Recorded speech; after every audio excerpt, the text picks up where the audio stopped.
레위기 11장 9절에서 12절 말씀, 이것들을 어떻게 먹어야 할 것인가, 수중생물들을 먹는 기준을 하나님께서 정하셨어요.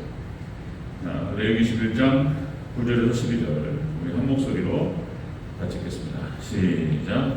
물에 있는 모든 것 중에서 너희가 먹을 만한 것은 이것이니 강과 바다와 다른 물에 있는 모든 것 중에서 지느러미와 비늘 있는 것은 너희가 먹되 물에서 움직이는 모든 것과 물에서 사는 모든 것 곧 강과 바다에 있는 것으로서 지느러미와 비늘 없는 모든 것은 너에게 가증한 것이라.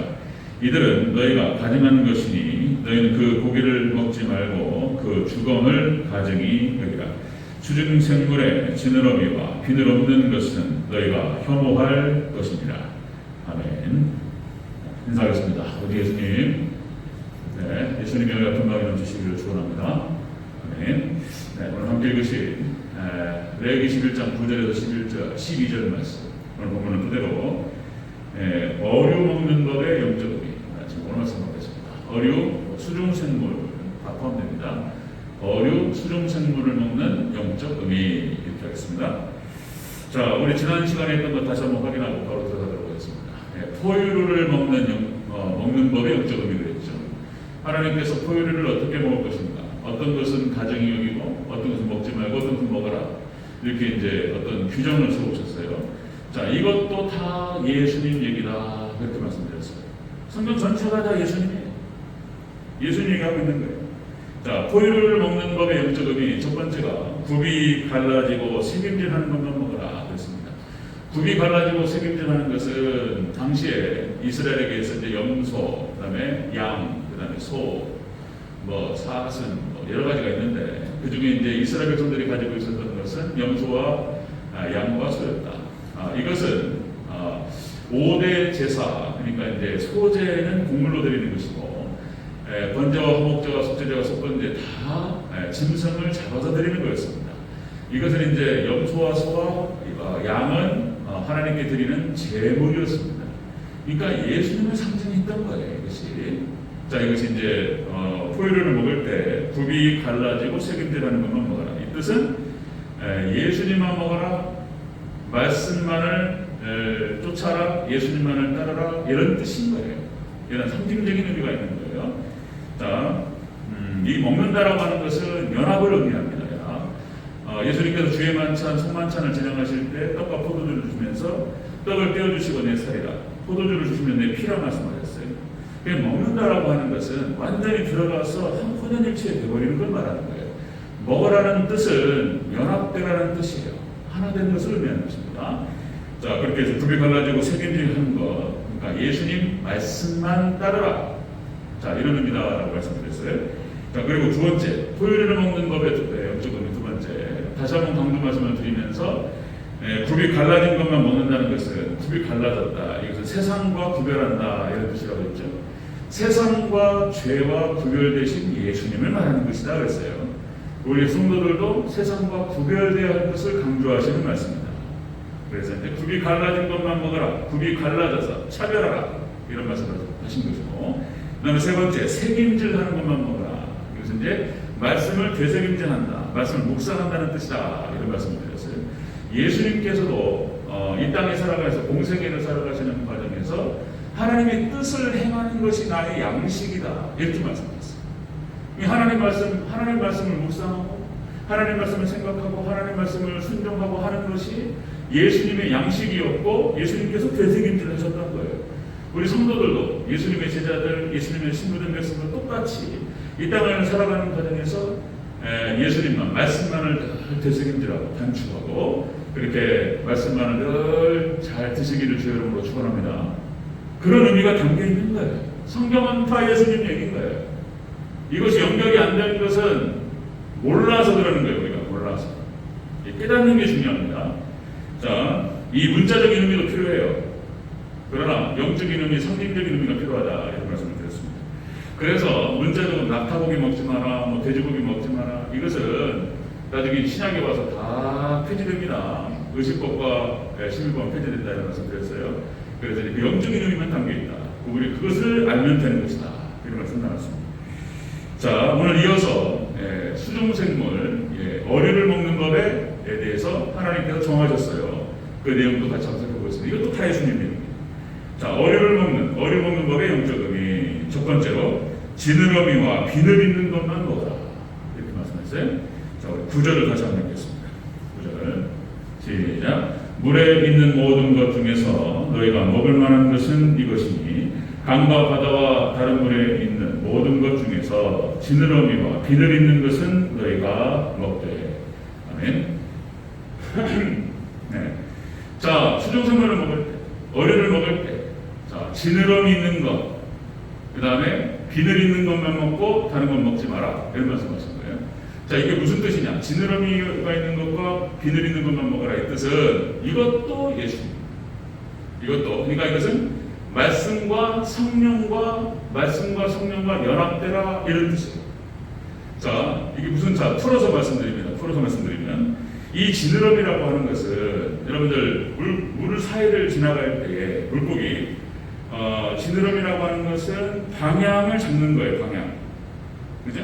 방향을 잡아서, 방향타를 잡아서 조절하는 기능을 하는 것이 지느러미 기능입니다. 이것은 말씀에 대한 지혜를 말하는 거예요. 우리가 세상을 살아가면서 지혜를 가지고 방향을 잡고 하는 게 중요해요. 여러분들 학생들도 마찬가지고 어른들도 마찬가지고, 생업을 하든 사업체를 운영하시든 아니면 사람관계를 하든 모든 일이 다 마찬가지예요. 속도도 중요한데 방향이 중요한 거예요. 속도보다 방향이 중요해요. 그죠? 방향을 바로 잡는 게 중요해요. 오른쪽이냐 왼쪽이냐, 오른쪽으로 가야 되는지 왼쪽으로 가야 되는지, 이거 잘못 설정하면은 이게 반대로 가는 거예요. 그리고 반대로 전속력으로 달리면은 오히려 바른 길과 더 멀어지는 거예요. 그래서 하나님의 말씀을 통해서 바로 깨닫고 지혜를 가지고 방향을 바로 잡는 게 중요한 거예요. 믿습니까? 방향, 지느러미. 이건 말씀을 상징하는 거예요. 말씀. 다시 말씀드립니다. 속도보다 방향이 중요해요. 오른쪽이냐 왼쪽이냐 밑이냐 위냐, 방향 바로 잡고 쫙 가는 게 중요하다. 방향이 바로 잡혔으면 그 다음부터는 속도예요. 그 다음부터는 막 가는 거예요. 이제 방향 잡는 게 중요합니다. 그 다음에 이 비늘이라고 하는 것은 물고기의 피부를 보호하는 거예요. 피부. 그 영리인이라고 하는 그 영화도 있죠. 영리인. 물고기 비늘을 거꾸로 뒤집는 거예요. 그러니까 역적을 말하는 거예요. 역적. 이 비늘이라고 하는 것은 갑옷처럼 피부를 보호하는 거예요. 그러니까 이 우리의 몸을 보호하고 피부를 보호하는 이 역할을 하는 것은 성령님을 상징하는 거예요. 여러분, 보혜사 성령님께서 우리를 보호하시는 줄로 믿습니다. 성령님 보내주세요. 우리 성도들에게 성령님 보여주시고 함께 하셔서 말씀을 보내주시고 말씀의 지혜를 주셔서 방향을 바로 잡게 하시고, 성령님을 보내주셔서 보혜사로 보호하십니다. 교회를 보호하시고 성령님 보호하시는 거예요. 그래서 지느러미와 비늘 있는 것만 먹으라는 뜻은 말씀과 성령과만 연합하라는 뜻이에요. 이것도 달리 표현하면 말씀과 성령, 예수님과는 삼일체 하나님이에요. 이 삼일체 하나님과만 연합되라, 이런 뜻을 갖고 있는 거예요. 굉장히 깊은 뜻을 갖고 있는 거예요. 깊은 뜻을. 자, 여러분, 제가 계속해서 성경 자체가 그걸 의미하기 때문에 여러 번 강조 말씀을 드렸고, 여러분 꼭 그렇게 깊이 아셔야 돼요. 물이라고 하는 것은 말씀을 상징한다 그랬습니다. 물이 말씀을 상징해요. 그래서 물 없는 곳으로만 다니는 거예요. 귀신은. 물 있는 곳은 못 다니는 거예요. 말씀이 있는 곳에는 건들지 못하는 거예요. 교회가 말씀으로 충만하면 사단이 역사를 못해요. 교회가 말씀이 지배하면 미신이라든지 귀신 이런 거 싹 떠나가는 거예요. 우리 대전교회는 철저하게 말씀이 충만하고 말씀에 의해서 지배되는 하나님의 나라가 되기를 주의 이름으로 축원합니다. 물이라고 하는 것은 그렇게 해서 말씀을 상징한다 그랬습니다. 그래서 예수님께서 베드로와 요한이 어부였어요. 베드로를 선택하실 때 물고기 그물을 던지는 것을 보고 부르셨어요. 그리고 예수님께서 말씀하시기를 너를 이제 사람을 낳는 어부가 되게 하리라 말씀하셨어요. 그래서 성도를 물고기라고 비유하는 거예요. 성도는 물고기예요. 물은 말씀이에요. 그럼 말씀의 바다에서 물고기는 놀아야 되는 거예요. 성도는. 그거를 상징적으로 보여주는 거예요. 그리고 여러분들 마태복음 13장에서 예수님께서 여러 가지 비유를 말씀하실 때 천국 비유를 말씀하시면서 번째인가요? 마지막 그물 비유를 말씀하시고 예수님께서 재림하셔서 큰 물고기와 작은 물고기를 싹 걷어요. 그래가지고 큰 것만 담는 거예요. 큰 것만. 작은 거는 버려버리는 거예요. 이 물고기 중에서 제대로 된 물고기만 마지막 때 예수님께서 구원하시겠다라고 하는 것을 거기에 성경적으로 함유했다. 여러분들 큰 물고기가 되시기를 주 여러분으로 축원합니다. 큰 거예요. 성장하셔야 돼요. 피렘이 안 돼 이거예요. 피렘이 안 돼. 이거는 불합격이에요. 불합격. 하나님께서 예수님께 딱 나중에 시험하시고 나중에 딱 구원하실 때 작은 건 안 돼요. 큰 물고기만 딱 던진다는 거예요. 그래서 물은 말씀을 상징하고 물고기는 성도를 말하는 거예요. 그래서 초대교회가 이 특수라고 해가지고 자신의 정체성을 얘기할 때 물고기를 그렸던 거예요. 다 연관되는 거예요. 이게 다. 그러니까 어류를 먹는 법을 말씀하실 때 자, 지느러미와 비늘 있는 것만 먹어라 이 뜻은 말씀과 성령, 말씀, 성령으로 연합돼 예수님과만 연합되라 이런 뜻이에요. 그런 의미를 갖고 있는 거예요. 자, 또 뭐 너무 많아서 자, 여러분들 에베소서 5장 26절에 이렇게 됩니다. 자, 이는 곧 물로 씻어 말씀으로 깨끗하게 하사 거룩하게 하시고. 그러니까 교회 성도들은 하나님께서 물로 씻어요. 말씀으로 씻는다는 뜻이. 물로 씻고 말씀으로 깨끗하게 하시고. 그렇게 하시고, 깨끗하게 하시고 씻어서 거룩하게 하신다는 거예요. 여기 에베소서 5장 26절. 그 다음에 요한복음 5장 39절에 이렇게 말씀하세요. 자, 너희가 성경에서 영생을 얻는 줄로 생각하고 성경을 연구하거니와 이 성경이 곧 내게 대하여 증언한 것입니다. 예수님께서 말씀하신 거예요. 하나님 말씀이 창세기부터 요한계시록까지 모든 말씀이 예수님 말씀이에요. 예수님 하신 말씀이에요. 모든 성경이 곧 나에 대해서 증거하는 겁니다. 예수님 얘기에. 그 다음에 또 이제 이 말씀이 성령님이라는 거예요. 이게 막 혼용해서 쓰는 거예요. 예수님이 하신 말씀이거든요. 요한복음 7장 37절. 자, 나를 믿는 자는 성경의 이름과 같이 그 배에서 생수의 강이 흘러나요. 예수님을 믿는 자는 배에서 생수의 강이 흘러나와요. 와, 생수의 강이. 자, 그래서 자, 이는 그를 믿는 자들을 받을 성령을 가리켜 말씀하십니다. 아멘. 생수의 강이 흘러나오는데 성령님이 막 흘러나와요. 예수 믿는 자들은 그 사람의 어떤 말과 그 사람 삶을 통해서 막 배에서 생수의 강이 나와요. 성령님이 막 성령님의 지배를 받고 말씀의 지배받는 하나님의 백성들을 말하는 거예요. 예수님이 하신 말씀이에요. 이렇게 비유로 말씀하시니 상징으로 말씀하시니 이게 어려운 얘기예요. 자, 여러분 구약성경에서는 또 여러분 잘 아시는 말씀 에스겔서 47장 성전에서 물이 흘러나와요. 말씀을 말하는 거예요 이게. 그래서 발목을 적시고 무릎을 적시고 허리를 적시고 키를 넘어버려요. 그래가지고 이 강물이 흐르는 곳 이 강물에 접촉되는 모든 것들이 살아나요. 식물이 다 활짝활짝 피기 시작하고 열매를 맺기 시작하고 죽은 사람도 살아나는 거예요. 성전에서 물이 흘러나온다는 것이 뭔 뜻입니까? 말씀을 말하는 거예요. 말씀을. 무슨 물난리라 가지고 교회에 막 물이 꽉 차가지고 물이 있다가 물이 막 흘러나가요. 그런 뜻이 아니잖아요. 문자적으로. 이 문자적인 의미도 있는데 이 상징적인 의미가 성경에 너무나 많아요. 에스겔 47장 성전에 흘러나오는 물을 말하는 것은 말씀을 의미한다. 이런 뜻입니다. 자, 그래서 오늘 본문을 여러분들 앞에서 포유류를 먹는 법에 대해서 돼지고기 먹지 마라. 그죠? 9분 갈라졌는데 이놈이 뭐예요? 책임질을 안 한단 말이에요. 돼지고기 먹지 마라. 근데 문자적으로 돼지고기를 안 드시는 분이 계세요. 누구를 비난하는 것이 아니고 우리 식차례에도 계셔요. 돼지고기 안 드신다. 여기 있는데 왜 먹나 말이에요. 이렇게 말씀하셔요. 조한열 목사님도 안 드시나요? 안 먹어도 괜찮아요. 그리고 이제 꼭 조한열 목사님이 틀렸다 이런 얘기를 하고 제가 개인적으로 존경하고 좋아하는 분, 저 감리교 목사님 계십니다. 여기. 같이 공부도 같이 하고 그랬던데 기도도 많이 하시고 훌륭한 목사님. 돼지고기 안 드셔요. 돼지고기 안 드셔요. 그래서 이제 탕수육도 안 드시고 돼지 들어가는 건 안 드시는 거예요. 그 이유가 뭐냐면 성경이 있다는 거예요. 돼지고기 먹지 마라. 자, 이렇게 문자적으로 봐서 안 드셔도 상관없어요. 안 드신다고 해서 죄가 되고 그런 거 아니에요. 그런데 그런 이유로 성경이 이렇게 레위기 11장에 나타났다고 해서 그 기준을 가지고 문자적으로 보시고 돼지고기를 안 먹는다고 한다면 그렇다면 오늘 본문을 깊게 파서 자, 여기 수종생물에 관해서 지느러미 있는 것과 비늘 없는 것은 먹으면 안 되는 같은 목적으로. 예를 들면 그때도 말씀드렸죠. 미꾸라지 비늘이 없는 거예요. 미꾸라지 그러니까 이제 추어탕 드시면 안 되고, 그 다음에 장어도 비늘이 없습니다. 장어 드시면 안 되고, 고등어도 비늘이 없어요. 고등어도 안 되고 갈치도 안 됩니다. 수중생물, 여기 어류만 말하는 것이 아니고 9절부터 12절까지 수중생물 전체를 말하는 거예요. 그러니까 여기 오징어도 먹으면 안 되고 문어도 먹으면 안 되고 젓갈류 다 드시면 안 돼.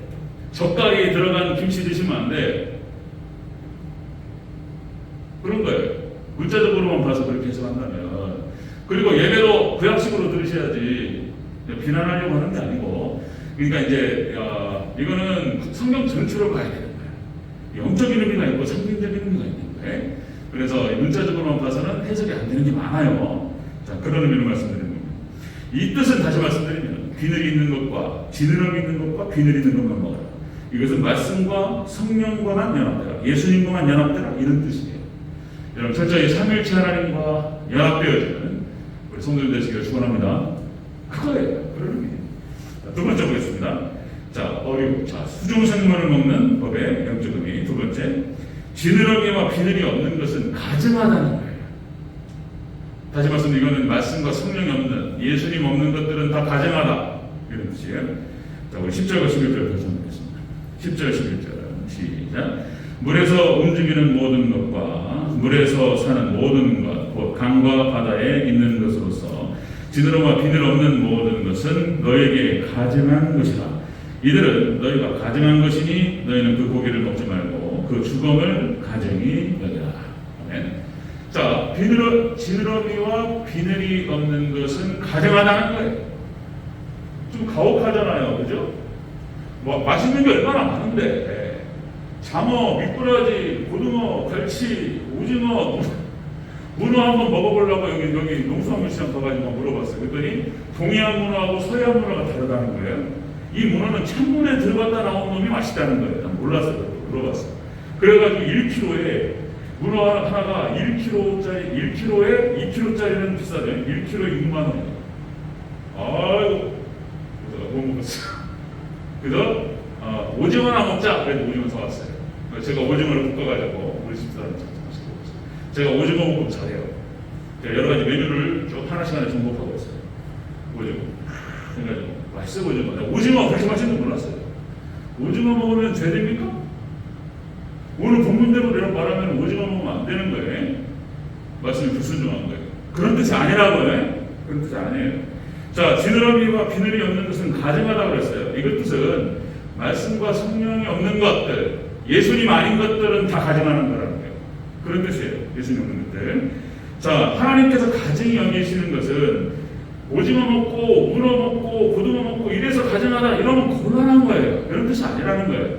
하나님께서 가증히 여기는 것은 말씀을 벗어난 것들, 성령께서 역사하지 않는 것들, 예수님 없는 것들, 이런 것이 가증한 거예요. 우상 숭배하는 것들, 이게 가증한 거예요. 신명기 7장 25절 16절. 자, 우상 숭배에 대해 이렇게 말합니다. 너는 그들이 조각한 신상을 불사르고 그것에 입힌 은이나 금을 탐내지 말고 취하지 말라. 그것으로 말미암아 올무에 걸릴까 하노니 이는 내 하나님 여호와께서 가증히 여기는 것이다. 우상을 가증히 여기는 거예요. 우상 같은 거. 하나님을 거역해서 말씀 거역해서 멀어진 것들을 하나님께서 가증히 여기시는 거예요. 오징어 먹었다고 가증히 여기고 그러면 곤란하단 말이에요. 그런 뜻이 아니란 말이에요. 자, 그 다음에 열왕기상 14장 24절. 동성연애 하는 것들을 가정한 거예요. 자, 그 땅에 또 남색하는 자가 있었고 여호와께서 이스라엘 자손 앞에서 쫓아내신 국민의 모든 가증한 일을 무리가 본받아 행하였더라.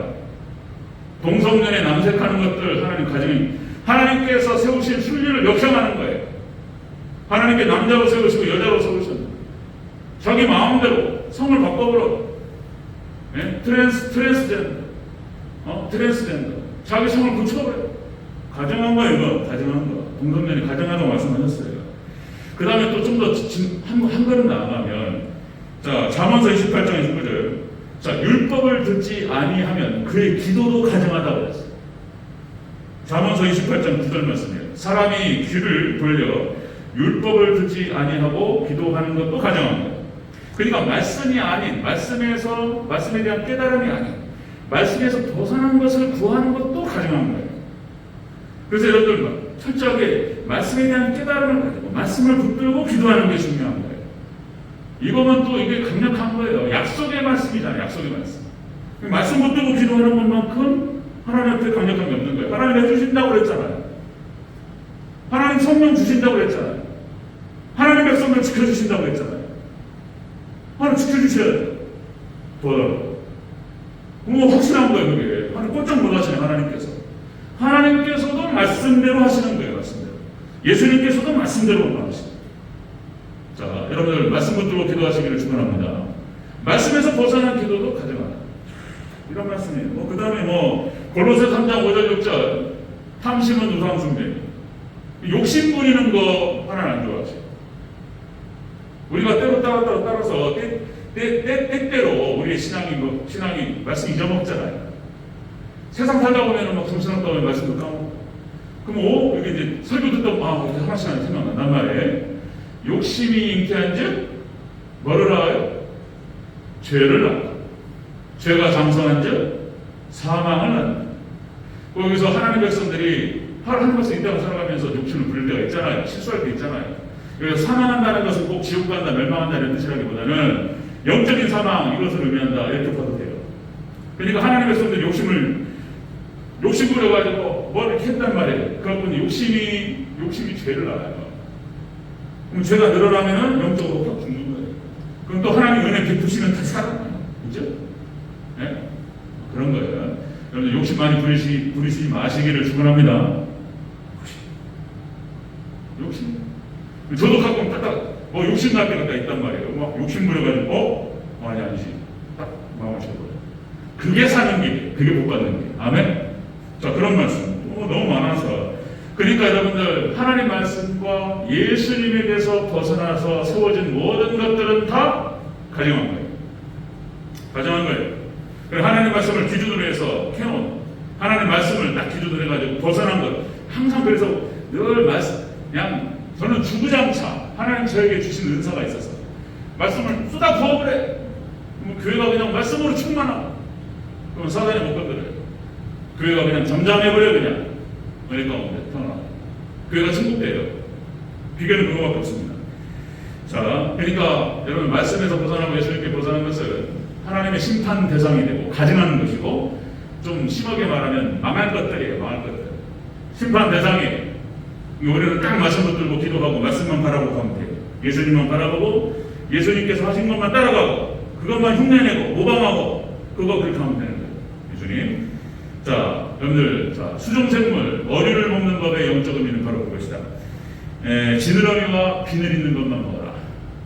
말씀과 성령과만 연합되라. 예수님과만 연합되라. 그리고 이것이 아닌 것은 가증한 거예요. 가증한 거. 세 번째 거에서 세 번째. 그래서 지느러미와 비늘 없는 것은 혐오하라. 이런 말씀하시죠. 혐오하라. 세 번째 12절에 계십니다. 12절 시작. 주종생물의 지느러미와 비늘 없는 것은 너희가 혐오할 것이니라. 아멘. 수종생물에 그렇다면 문어도 혐오하고 오징어도 혐오하고 그죠? 고등어도 혐오하고 그런 뜻이 아니란 말이에요. 말씀이 없고 성령이 없는 것들, 예수님 아닌 것들 이것들 혐오하라는 거예요. 이것들 그런 뜻이에요. 혐오하다. 이 혐오하다는 뜻은 원어 뜻이 그런 뜻입니다. 혐오하다. 원어가 아니라도 잘 아시죠? 몹시 싫어하다 이런 거예요. 혐오하다, 혐오스럽다. 이 금지된 모든 것들, 부정된 것들을 다 혐오스럽다. 혐오하라는 거예요. 혐오스러운 거 뭐가 있을까요? 혐오스러운 거.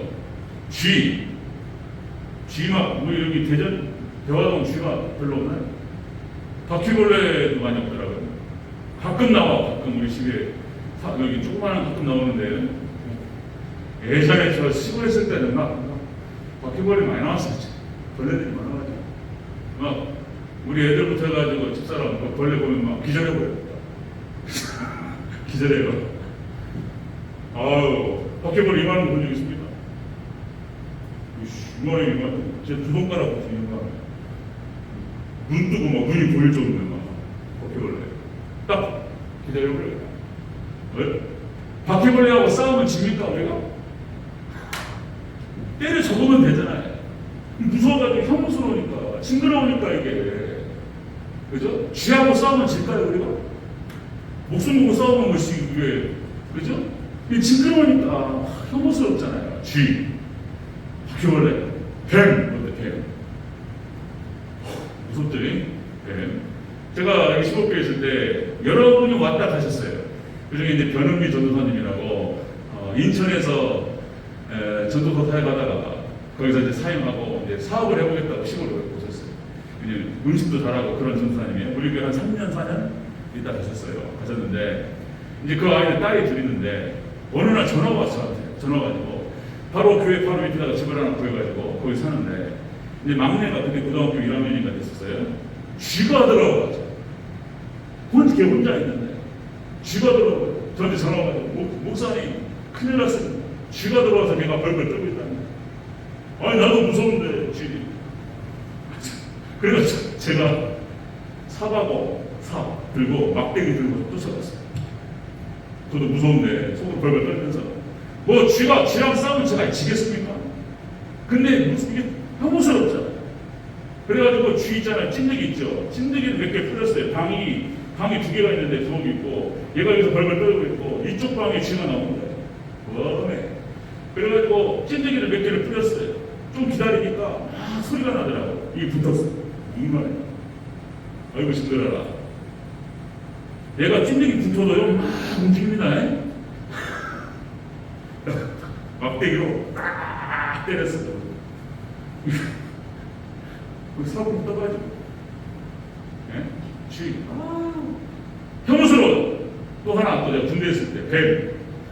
작업을 하는데 부대에서 이렇게 이제 숲이 울창하니까 그 이제 부대원들이 싹 작업을 하다가 뱀이 나오고 뱀이 나왔다고 뱀이다 그러니까 우리 선임병 하나가 시골에서 살다 보니까 경험이 있는 거예요. 그래가지고 여러분 뱀 잡을 때 뭘로 잡아야 된다고요?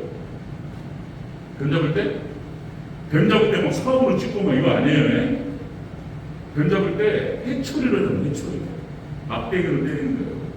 막대기로. 쥐도 마찬가지예요. 이게 빠르잖아 이게. 딱 때리는 거예요. 뱀 잡을 때는 회초리로 때리면 짝짝 갈라져버려요 피부가. 그리고 기절해버려요. 그러니까 이제 선임병이 가가지고 이 회초리를 가지고 뱀이 딱 가니까 후려쳤어야 됐대. 그러니까 얘가 쭉 뻗어버려요.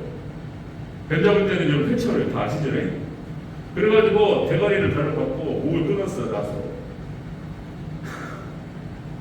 끊어가지고 이제 자기가 이제 용맹하다 이거야. 후임병들 보는 데서 좀 내세우려고 뱀을 손으로 딱 잡아가지고 목까지 끊어졌잖아요. 그래서 쫙 갈라가지고 뱀 껍질을 벗겨가지고 물로 씻어가지고 손에다 널어놨어요. 그래 구워먹었어요 그거. 구워먹었는데 별로 맛도 없더라고요. 또 한 번 저희 집사람하고는요 어디 뭐 보다가 뭐 뱀이 나왔어요 방울배. 그래서 집사람이 뭐라냐면 저도 예를 들어서 뱀 보면 도망가야죠. 물론 도망가요. 저도 도망가요. 어이구 도망가야죠. 그런데 만약에 거기에 우리 애들이랑 집사람이 있다. 그러면은 어떻게 하셨어요? 장로님? 가족들이 있어요. 뱀이 나왔어요. 도망가시겠습니까? 아니에요. 저뿐만 아니라 아버지들은 다 잡을 거예요. 그죠? 장로님들 가만 안 있죠. 무섭고 혐오스럽지만 가족들 있잖아요. 어린 애들도 있고. 저도 잡아요. 그럼 가가지고 어떻게든 잡죠. 때려잡죠. 마찬가지예요. 저도 귀신은 그런 거예요. 귀신. 혐오스럽고. 그러니까 지금 여기서 말씀과 성령에서 벗어난 것들, 예수님 없는 것들 다 가정하다. 그래서 혐오스럽게 여기라고 말씀하시는 거예요. 우상 같은 거 혐오스럽게 여기라고. 그래서 오늘 제가 비유로 말씀드리는 거예요. 이런 바퀴벌, 이런 쥐, 뱀 이런 것처럼 혐오스럽게 싸움은 이겨요. 하나님 백성들이 싸움은 이겨요. 때려잡으면 돼요. 이게 회초리 막대기 있지만 이거 뭐 말씀으로 때려잡는 거예요. 잡아가지고 껍질을 벗기면 돼요. 대가리 띄고 좀 혐오스럽고 징그러워서 그거 쓰는 것이 뿐이지 또 이기면 이기죠. 자 여러분들 그래서 또 자유주의, 뭐 종교 다원주의 오늘날 수많은 것들이 많아요. 혐오스러운 것들. 그러니까 애매하게 생각하시면 안 돼요. 가증히 여기고 혐오하시기를 바랍니다. 아멘. 왜냐하면 그것들이 영혼을 사냥해요. 하나님의 백성들을 사냥합니다. 잘못된 신학과 잘못된 성경에 대한 그런 어떤 적용점을 가지고 현혹시켜요. 그 영혼 사랑이에요. 시험 들게 만드는 이것들은 때려잡아야 돼요. 사단의 역사입니다. 자, 여러분들 오늘 본문을 통해서 구분을 정확하게 하셔야 돼요. 말씀과 성령이 없는 것들, 예수님 아닌 것들, 예수님 없이 세워진 모든 것들 다 잘못된 거예요. 애매하게 저도 되나? 이렇게 생각할 게 아닌 거예요. 명확하게 손을 그어야 돼요. 그거는 가증한 것이고 혐오스럽게 생각해야 돼요. 철저히 여러분들 말씀과 성령, 예수님과만 연합되시기를 축원합니다. 오늘 말씀이 그걸 얘기하는 거예요. 자, 그래서 철저히 예수님만 따라서 바르게 연합되고 세워지는 우리 성도들 되시기를 주의 이름으로 축원합니다. 아멘.